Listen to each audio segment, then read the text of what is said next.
আসসালামু আলাইকুম। আমন্ত্রণ জানাচ্ছি রুবিস ট্রাভেল অ্যান্ড হবিতে। আমি আজকে পুরান ঢাকায় একদিন ঘুরবো, সারাদিন কি করব এই প্ল্যান নিয়ে বের হয়েছি। প্রথমত আমি মেট্রো দিয়ে সচিবালয়ে যাচ্ছি, সেখান থেকে আমি গুলিস্তান হয়ে তারপরে লালবাগের কেল্লায় যাব। লালবাগের কেল্লা থেকে আমি লালবাগের কেল্লা দেখা শেষ করে আমি যাব পুরান ঢাকা আরমানিটোলাতে। আরমানিটোলাতে এই তারা মসজিদটা খুব বিখ্যাত। এটা নিয়ে আমার একটা ব্লগ আছে, আপনারা দেখে আসলে পারেন, আমি ডেসক্রিপশনে দিয়ে দিব।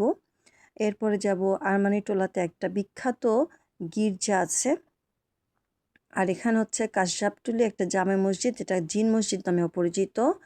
আর এই যে দেখতে পাচ্ছেন গির্জাটা হচ্ছে আরমানীয়দের গির্জা। 350 বছর আগে আরমানিটোলাতে এটা স্থানান্তর করা হয়েছিল। এখানে অনেকগুলো কবর শায়িত আছে, বর্তমানে কোনো কবর দেওয়া হয় না। এটা পুরান ঢাকাতে আরমানিটোলাতে। আর তারপর আসছি আমরা সদরঘাটে। এখানে সিপাহী বিদ্রোহীদের জন্য যে ভিক্টোরিয়া পার্কে অবস্থিত ওই জায়গাটা, যেখানে 7 জন সিপাহীকে ফাঁসি দেওয়া হয়েছিল। বিউটি লাচ্ছি খেয়ে নিলাম, খুব পিপাসা পেয়েছিল। এখন আমরা আসছি লালকুঠিতে। লালকুঠিটা হচ্ছে ফরাশগঞ্জে, সদরঘাট থেকে খুব কাছেই। আপনি রিক্সা নিয়েও আসতে পারবেন, হেঁটেও আসতে পারবেন। দেন এটার কাছাকাছি হচ্ছে বিউটি বোর্ডিং। বিউটি বোর্ডিংয়ের পাশে আপনি একটা দোকান পাবেন, যেখানে 50 টাকা আর 60 টাকা করে ভুনা খিচুড়ি, পোলাও, রোস্ট বা ডিম দিয়ে বিক্রি করা হয়। ভুনা খিচুড়ি পাওয়া যায়। আর আপনি বিউটি বোর্ডিংয়ের ভিতরেও কিন্তু এখানে নিচতলাতে রেস্টুরেন্ট আছে, সেখানে চা, কফি, ভাত, মাংস, মাছ খেতে পারবেন। আমরা বিউটি বোর্ডিং ঘোরা শেষ। এখান থেকে খুব কাছেই হচ্ছে আহসান মঞ্জিল।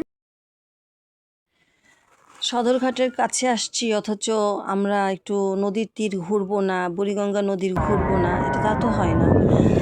গোধূলি লগ্নের দিকে আমরা এখানে আধ ঘন্টা ঘোরাঘুরি করলাম, এপার থেকে ওপারে, ওপার থেকে এপারে আসলাম। তারপরে আমরা লক্ষ্মীবাজারে আসলাম, পোড়া রুটির সাথে মালাই চা খেলাম খুবই অল্প টাকার মধ্যে। তারপরে নুডলস, পাস্তা, হাবিজাবি যত আইটেম খাবার আছে সব এখানে স্ট্রিট ফুড পাওয়া যায় লক্ষ্মীবাজারে।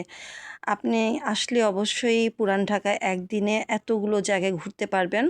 প্লাস আপনি রোজ গার্ডেনও আসতে পারেন, স্বামীবাগ রোজ গার্ডেনেও আপনি ঘুরে আসতে পারেন, মাত্র 30 টাকা টিকিট মূল্য। এছাড়া আপনি রমনা পার্কেও যেতে পারেন, রমনা পার্কটাও উন্মুক্ত সবার জন্য।